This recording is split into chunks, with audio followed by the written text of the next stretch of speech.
Executive functioning for adults with ADHD. From stuck to unstoppable. Boost productivity, organize your life, and reach your goals without the overwhelm by Marlow Hayes. Introduction. In a small, quiet room at a famous university, a person sits in front of a computer screen. They have one job: press the spacebar every time a green circle appears. If a red square appears, they must stop. It sounds easy. A child could do it. For a while, the person is fast and accurate. Green, tap, green, tap, green, tap. Suddenly, a red square flashes. Their finger is already moving. It hits the key. They knew they weren't supposed to. They saw the red. They understood the rule, but their hand didn't get the message in time. This is called the stop signal task. Scientists use it to measure how well the brain can hit the brakes. For most people, the brakes work fairly well. But for someone with a brain wired for ADHD, those brakes are often thin and worn out. It isn't a matter of not knowing the rules. It's a matter of the stop signal getting lost on its way to the hand. The people in these studies often get frustrated. They sigh. They shake their heads. They call themselves names. They think they are failing a simple test because they aren't trying hard enough. But the brain scans show something different. The parts of the brain that handle doing are glowing bright red with effort. The parts of the brain that handle stopping or planning are dim. The person is working twice as hard as everyone else, just to achieve half the result. In the year 1481, the most famous mind in the world was facing a much bigger version of that same red square. Leonardo da Vinci had just been given a massive job. A group of monks wanted him to paint a giant scene called the Adoration of the Magi. They gave him a lot of money up front. They gave him a deadline. Leonardo was a genius. He knew more about art, light, and human bodies than anyone who had ever lived. He started with great energy. He drew beautiful horses. He mapped out the buildings in the background with perfect math. He filled his notebooks with ideas. But then, something happened. He got interested in how water flows. He got distracted by the way a bird's wing moves. He started a different project. Months turned into years. The monks waited. They sent letters. They begged. Leonardo never finished that painting. He left it as a brown, messy sketch. He walked away from it to go to a new city and start something else. History calls him a genius, but his life was a trail of unfinished projects, lost deposits, and angry bosses. He knew exactly what to do. He just couldn't make himself do it. The gap between knowing and doing. Most people think that being organized is a choice. They think that if you just bought a better planner or cared more, you would show up on time. They think that if you really wanted to finish that project, you would just sit down and do it. If you are reading this, you know that isn't true. You have probably bought 5 different planners this year. You have made the lists. You have sat at your desk and stared at the screen until your eyes burned, wishing you could just start. This is the executive function gap. It is the distance between knowing what to do and doing what you know. Executive functions are like the internal secretary of your brain.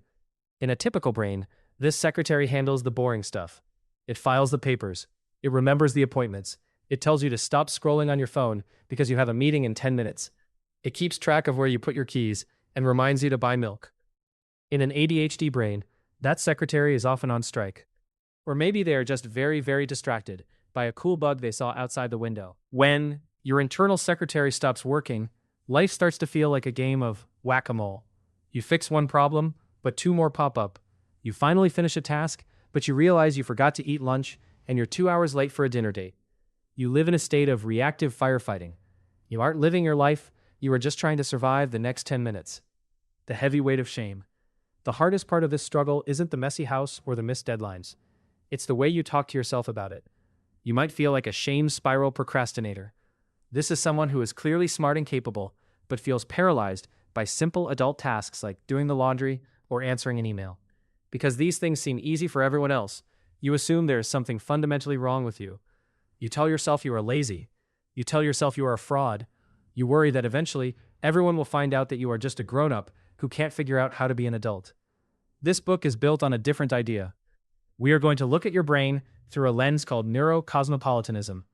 That's a big word that just means treating your brain like a different country. If you moved to a country where everyone spoke a different language and drove on the other side of the road, you wouldn't call yourself stupid for getting lost. You would just realize you need a different map and a new set of tools. You don't need to fix your brain. You don't need to turn into someone else. You need a system that works with the brain you actually have. You are going to become a strategic self-governor.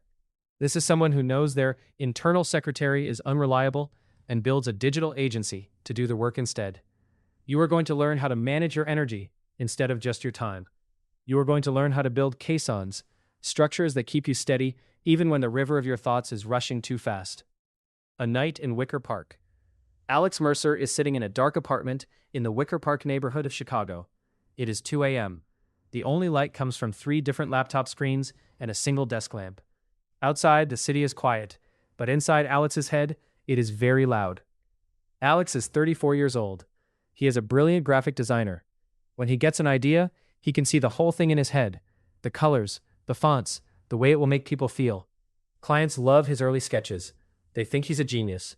But right now, Alex doesn't feel like a genius. He feels like a failure. He is working on a logo for a company called Apex Marketing. The deadline was yesterday. He has 3 different versions of the logo open, but none of them are perfect. He spent 4 hours tonight researching the history of the color blue instead of actually finishing the file exports. His heart is racing. He's drinking his 4th cup of cold coffee. His high-energy dog, Bowser, is asleep at his feet, let out for a walk hours later than usual. Alex reaches into a drawer to find a pen and pulls out an old notebook from 3 years ago. He flips it open to the first page. There, in his own handwriting, is a note. Starting tomorrow, everything changes. I'm going to be organized. I'm going to use a calendar. I'm going to be the person I know I can be. A cold feeling washes over him. He has written that note 100 times. He has made that promise every Monday morning for a decade. Yet here he is, surrounded by half-eaten pizza boxes and doom piles, stacks of mail and clothes that he has walked past so many times they have become invisible. Alex isn't lazy. He works harder than almost anyone he knows. He just feels like he is running a race through waist-deep water, while everyone else is on dry land. He is tired of apologizing. He is tired of the last 10% of every project feeling like a mountain he can't climb. He wants to be reliable. He wants to be the person his talent says he should be. Throughout this book, we are going to follow Alex. We are going to see him try new things, fail, get back up, and slowly build a life that doesn't feel like a constant emergency. You will likely see a lot of yourself in Alex's 2 a.m. breakdown, but you will also see yourself in his eventual success. The science of hope. Why should you trust this approach? Because it isn't based on positive thinking or just doing it. It is based on decades of brain science. We now know that executive functioning is a set of physical skills in the brain. Just like some people are born with a natural talent for singing and others have to take lessons, some people are born with a natural talent for planning, and others have to build external systems to do it for them. We are going to look at the lives of people who changed the world despite having brains that worked just like yours.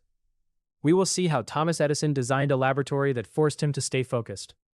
We will look at how Eleanor Roosevelt managed a schedule that would break most people by using a very specific triage system for her mail. We will even return to Leonardo da Vinci to see how he used his notebooks to outsource his memory so his genius could roam free. These people weren't cured of their distractions. They just stopped fighting their own nature and started building scaffolding around it. The path from stuck to unstoppable is not a straight line. It is a series of small, smart changes that add up to a different kind of life. We will start by understanding the dopamine deficiency model. You will learn why your brain searches for fire, why you need high-stress situations or last-minute deadlines just to feel awake. Once you understand that your brain is just hungry for stimulation, you can stop blaming your character and start feeding your brain the clean fuel it needs. We will talk about the frictionless slide. This is the secret to starting tasks. If a task has too many steps, your brain sees it as a wall. We are going to learn how to grease the wheels so you can slide into your work without the agony of the big start. You will discover how to handle time blindness. We will move away from the idea of managing time, which you can't see, and move toward feeling time using visual tools. You will learn how to organize your physical space so that you never lose your keys again, even if you never become a tidy person. We will look at why a small piece of criticism can feel like a physical punch in the gut, and how to tame the inner storm so that your feelings don't hijack your entire day. Most importantly, we are going to learn how to finish. We will look at why the last 10% of a project is the hardest part for an ADHD brain, and how to use body doubling and micro-deliverables to cross the finish line every single time. By the end of this journey, you won't have a different brain. You will still be creative. You will still be curious. You will still have that spark that makes you you. But the chaos will be gone. The shame will be replaced by a quiet confidence. You will know that when you make a promise to a client, a partner, or yourself, you have the systems in place to keep it. The giant hole in the roof of your life is about to be closed. Not by changing who you are, but by building the herringbone bricks of a system that works just for you. The computer screen is waiting, the red square is flashing, but this time, you have a different set of bricks. Chapter 1: Mastering the Art of Attention. In 1971, a 7-year-old boy named Timmy sat in the back of a classroom in Kentucky. His desk was a disaster zone of crumpled papers and broken crayons. To his teacher, Timmy was a daydreamer who simply refused to follow directions. The school solution was to move his desk into the hallway so he wouldn't distract the good students. Everyone believed Timmy's problem was a lack of will. If he just cared more, he would sit still. If he just tried harder, he would finish his math. 30 years later, a woman named Sarah sat in a high-rise office in New York. She was a brilliant marketing director with 3 degrees, yet her desk looked exactly like Timmy's. She had 17 tabs open on her computer, a cold cup of coffee from 4 hours ago, and a project that was 3 days late. Sarah felt like a failure. She believed her problem was a character flaw. She told herself she was lazy, even though she was working 14 hours a day just to keep her head above water. Timmy and Sarah lived in different worlds, but they were trapped in the exact same prison. For decades, the world told people like them that their struggle was a moral one. They were told they were bad or unfocused. But while Timmy was sitting in that hallway, and Sarah was crying in her office, a small group of scientists was discovering a secret that would change everything. They realized that the mess on the desk wasn't the problem. The problem was a tiny physical gap in the brain's executive suite. The connection between Timmy, Sarah, and millions of others wasn't a lack of effort. It was a biological delay in the system that manages attention. The man who redrew the map. In the late 1970s, a young researcher named Dr. Russell Barkley began to look at these unfocused children through a different lens. At the time, most doctors thought ADHD was just a behavior problem. They thought kids were just hyper because they had too much sugar, or because their parents weren't strict enough. If a child couldn't pay attention, the medical world viewed it as a glitch in their personality. Barkley wasn't satisfied with that answer. He noticed something strange. These children didn't have trouble knowing what to do. If you asked Timmy how to clean his desk, he could tell you exactly where the crayons went. If you asked him how to do the math, he knew the formulas. The problem wasn't a lack of knowledge.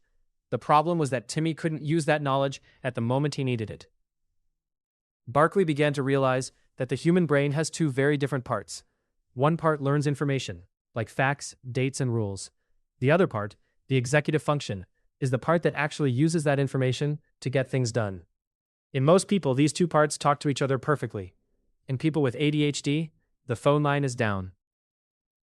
This was a massive shift in how we understand the human mind.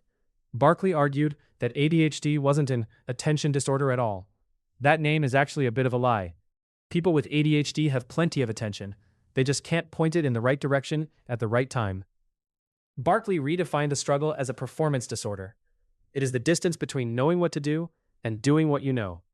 This discovery moved ADHD out of the category of bad behavior and into the category of brain mechanics. It was the first step in helping people realize they weren't broken. They were simply wired for a different kind of timing. The internal secretary on strike. To understand why this happens, we have to look at the front of the brain, right behind your forehead. This area is called the prefrontal cortex. Think of this area as the executive suite of a big company. Inside this suite lives your internal secretary. In a typical brain, the internal secretary is a world-class professional. She sits at her desk with a clear calendar and a sharp pencil. When a task comes in, she files it. When you need to remember to buy milk, she taps you on the shoulder at the exact moment you drive past the grocery store. When you have a big project due, she breaks it into small steps and hands them to you one by one. She keeps the clutter of the world out of your office so you can focus on one thing at a time. In the ADHD brain, however, the internal secretary is on strike. Or more accurately, she was never given the right tools to do her job. She doesn't have a filing cabinet. Her calendar is missing half the pages. She is easily overwhelmed by the noise coming from the hallway, so she often just hides under her desk. Because the secretary isn't doing her job, the CEO, you, has to do everything at once. You have to answer the phones, file the papers, sweep the floors, and try to run the company all at the same time. This is why you feel so exhausted at the end of the day, even if you didn't get much work done. You are spending all your energy trying to do the jobs that a healthy internal secretary would normally handle for you. When your internal secretary goes on strike, three main things happen. 1. Working memory fails. You walk into a room and forget why you're there. Your secretary dropped the file on the way to the door. 2. Inhibition stops. You say things before you think, or buy things you don't need.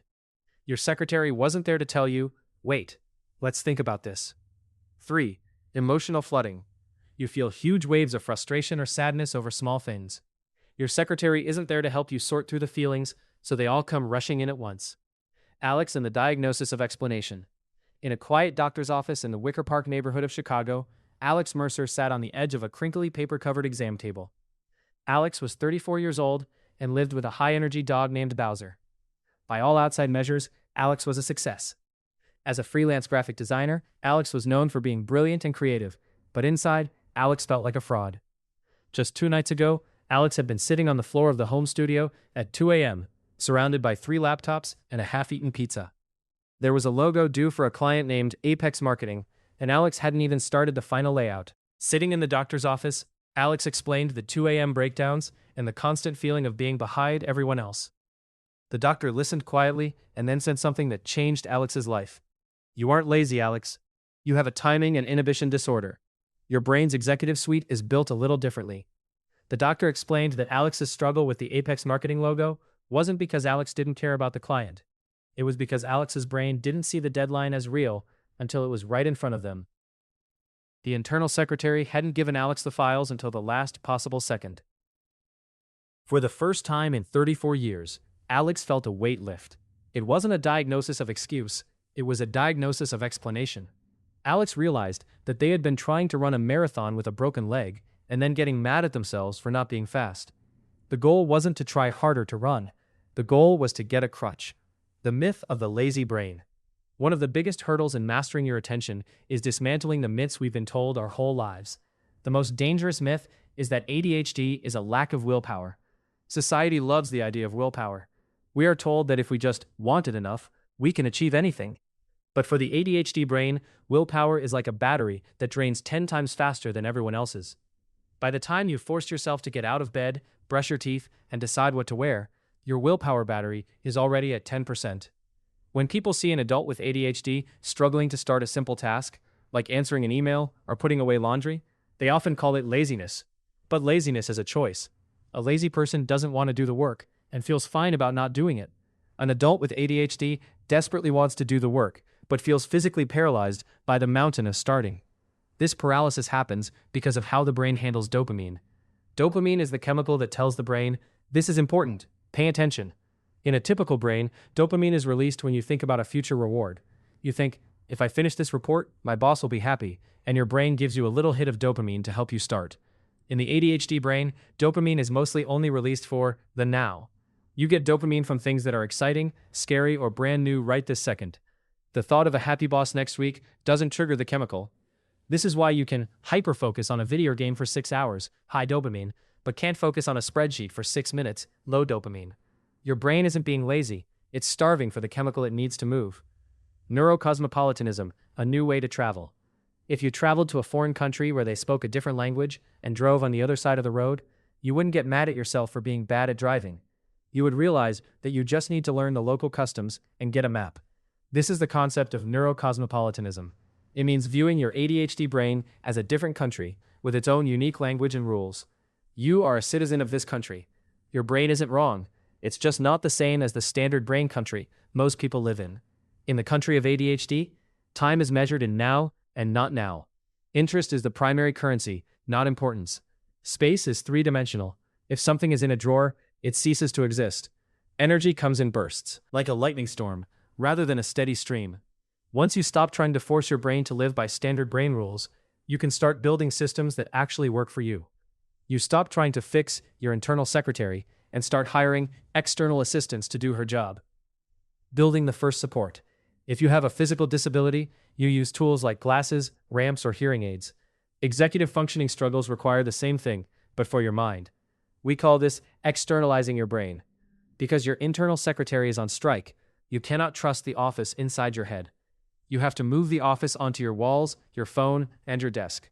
You have to make the invisible things, like time and tasks, visible. Dr. Barkley's research proved that the more we try to hold things in our working memory, the more we fail. Working memory is like a small whiteboard in your mind. For most people, that whiteboard can hold about 7 items. For someone with ADHD, the whiteboard is the size of a sticky note, and it's being wiped clean every 30 seconds. The solution is to stop using the internal whiteboard entirely. If it's not written down outside of your head, it doesn't exist. This sounds simple, but it is the foundation of becoming unstoppable. You aren't forgetful. You are just trying to use a whiteboard that is too small. The science of the stop signal. Barkley also discovered that the ADHD brain has a hard time with inhibition, or what he called the stop signal. Imagine you are driving a car. When you see a red light, your brain sends a signal to your foot to hit the brake. In a typical brain, that signal travels instantly. In an ADHD brain, there is a delay. By the time the brake signal reaches your foot, you've already coasted into the intersection. This is why you might blurt out a joke at the wrong time or click on a YouTube video when you're supposed to be working. It's not that you didn't see the red light. It's that your brain's braking system is slow. Knowing this is incredibly empowering. It means you can stop blaming your lack of self-control. Instead, you can start building speed bumps into your environment. If you know your brakes are slow, you don't just try to brake better. You put barriers in place that force the car to slow down before it even reaches the intersection. From shame to strategy. The journey from stuck to unstoppable begins with a single shift in perspective. You are not the problem. Your system is. When Alex left the doctor's office in Chicago, they didn't have a new brain. They still had the same striking secretary and the same low dopamine levels. But Alex had something they never had before. A reason to stop hating themselves. Alex realized that the 2 a.m. panic wasn't a sign of being a fraud. It was a sign of a brain that was using urgency as a replacement for dopamine. It was a workaround. And if Alex could use one workaround, they could find others. You are likely reading this because you have felt like Alex or Sarah or Timmy. You have felt the sting of potential that you can't quite reach. You have felt the weight of 1,000 unfinished projects. But the very fact that you are still trying, despite having an internal secretary on strike, proves that you are not lazy. In fact, you are likely much stronger than the average person. You've been running the race with a heavy backpack, and you're still in the running. Now, we are going to take the backpack off.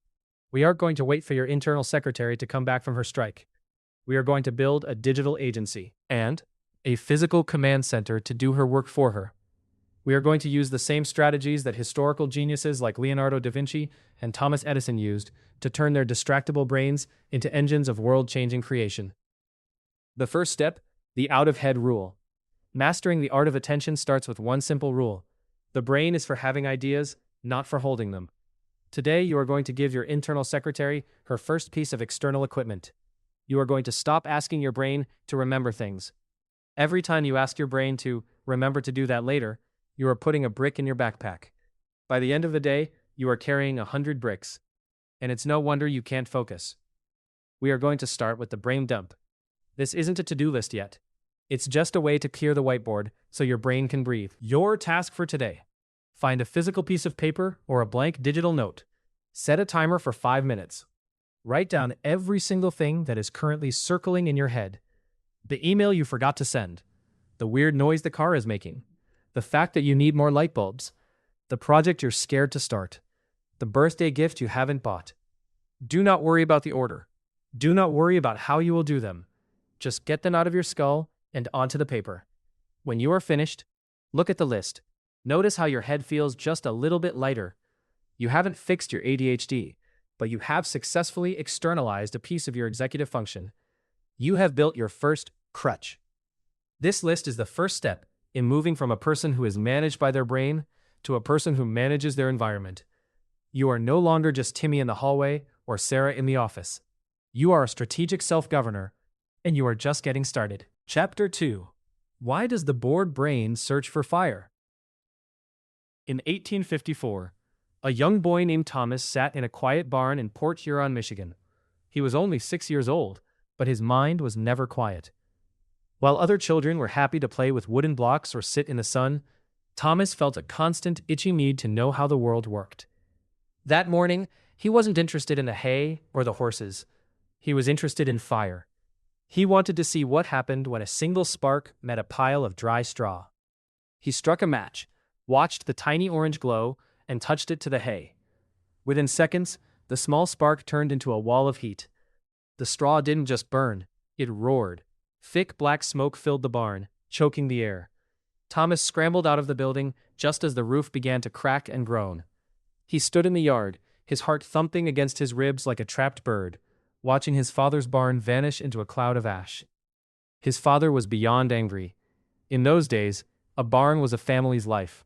To teach him a lesson he would never forget, his father gave him a public whipping in the town square. The neighbors whispered that the boy was addled, a word people used back then for someone whose brain didn't work right. They thought he was a troublemaker, or perhaps just not very smart. But Thomas wasn't trying to be bad. He was simply looking for a way to wake up his brain. The quiet, slow life of a farm boy felt like a heavy fog. Fire was bright, fire was fast, fire was the only thing that felt as intense as the thoughts inside his head. That boy grew up to be Thomas Edison, the man who eventually brought light to the entire world. But before he could invent the light bulb, he had to survive a world that wasn't built for a brain that searched for fire. The secretary on strike. When you have a brain that works like Thomas Edison's, you aren't just distracted. You are living with a brain that is starving for a specific kind of fuel. That fuel is a chemical called dopamine. Think of dopamine as the paycheck your brain gives you for doing a job. In a typical brain, the internal secretary is a very hard worker. This secretary sits in the front part of your head and keeps things organized. When it's time to pay the bills, the secretary hands you a small dopamine paycheck. When it's time to wash the dishes, the secretary gives you another one. Because the pay is steady, the typical brain stays on task. In an ADHD brain, the internal secretary is constantly on strike. This secretary doesn't find filing papers or doing chores very rewarding. If the task is boring, the secretary refuses to work. They sit in their office with their feet on the desk, ignoring the ringing phone and the piles of mail. Because the secretary isn't doing their job, the brain doesn't get its dopamine paychecks for normal tasks. This creates a painful kind of boredom. It is a deep, physical ache. When the internal secretary goes on strike, the brain starts looking for other ways to get paid. It goes looking for fire. This fire can be many things. It might be the rush of a last-minute deadline. It might be a new, exciting hobby that you spend $300 on and then quit 2 weeks later.